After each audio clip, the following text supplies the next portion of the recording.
Rasanya di Komisi 10 ini yang paling banyak menyita energi kita itu adalah berbicara tentang pengangkatan guru honorer dalam rangka mengisi kekurangan guru yang kita hadapi mulai tahun 2021 kemarin 1,2 juta, kemudian baru dimiliki formasi sekitar 44%, dan pada tahun 2022 itu 781 sekian, dan hanya bisa disiapkan formasinya 41%, dan 2023 formasi yang tersedia 46% dari kebutuhan 601.000 guru.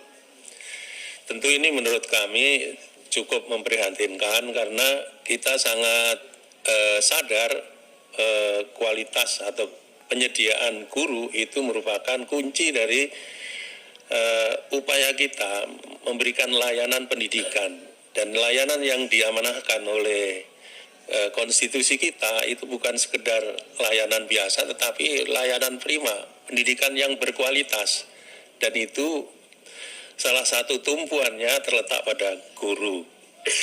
Nah, sekarang kita mengisi saja kebutuhan yang guru yang kita butuhkan belum selesai. Kita belum bisa berbicara tentang peningkatan profesionalisme guru itu. Nah, dengan tantangan seperti ini, memang kita perlu segera menemukan akar masalah yang sebenarnya, dan apabila akar masalah itu tidak ditemukan, nanti persoalan ini masih terus berkelanjutan. Ini saya kira sudah banyak usulan, tetapi saya melihat memang peranan Menteri Keuangan dalam hal ini memang pegang kunci menurut saya. Memang sudah ada Permenkeu nomor 212 itu yang menjamin bahwa gaji dan tunjangan guru-guru honorer yang diangkat menjadi ASN P3K itu sudah dituangkan dalam DAU.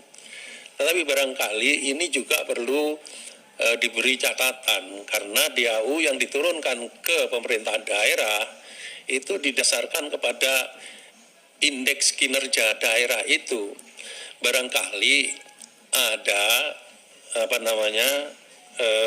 analisis kinerja yang tidak rasional, sehingga kemudian banyak daerah yang tidak sanggup, tidak siap untuk mengajukan formasi. Ini yang saya melihat, barangkali ini perlu dievaluasi. Makanya sesungguhnya sangat penting duduk bersama dengan Menteri Keuangan untuk melihat jangan-jangan bacaan Menteri Keuangan tentang indeks kinerja daerah, tentang kebutuhan pendidikan, ini tidak sama dengan yang dimiliki oleh Kementerian Pendidikan, Dikbud dan Ristek. Saya kira ini penting ini. Saya membaca ada berapa tadi dilaporkan Prof. Nunu itu, 45 kabupaten kota yang tidak mengajukan usulan formasi ini.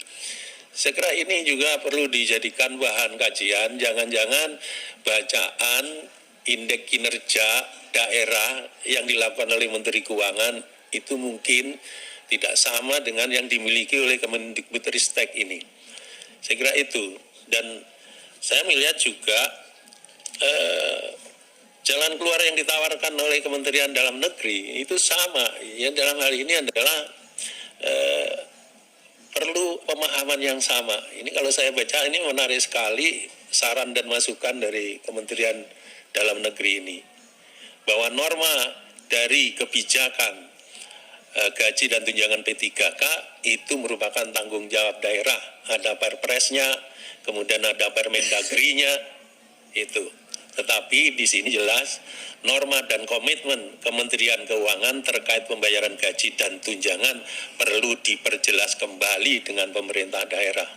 Saya kira ini usul yang baik, tetapi ini perlu terukur, Pak. Ini jadi memperjelas kembali dengan pemerintah daerah itu seperti apa. Saya kira salah satunya ialah menyamakan cara melihat, menganalisis indeks kinerja daerah, supaya kemudian daerah itu ada keberanian mengusulkan formasi, dan itu saya kira salah satu kunci penyelesaian pengangkatan guru honorer menjadi ASN. Yang terakhir, saya juga turut mengharap, karena saya juga menjadi tumpuan pertanyaan dan harapan dari sekolah-sekolah swasta yang mereka merasa memang kehilangan ketika guru-guru terbaiknya diangkat menjadi ASN dan tidak dikembalikan ke sekolah asal. Saya ingin mendapatkan penjelasan dari Kemenpan RB. Kalau melihat pasal 1 itu memang harus ditempatkan di instansi pemerintah, tapi saya melihat di pasal 2 itu bisa ditugaskan di instansi pemerintah dan tugas negara lainnya.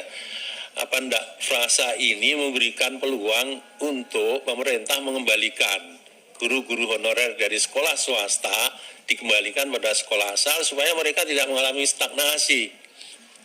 Nah, kita ini belum bisa memberikan perhatian yang cukup kepada sekolah swasta, tetapi kemudian ada residu karena ada proses pengangkatan ASN P3K dari guru honorer, dan saya kira ini perlu kita hindari.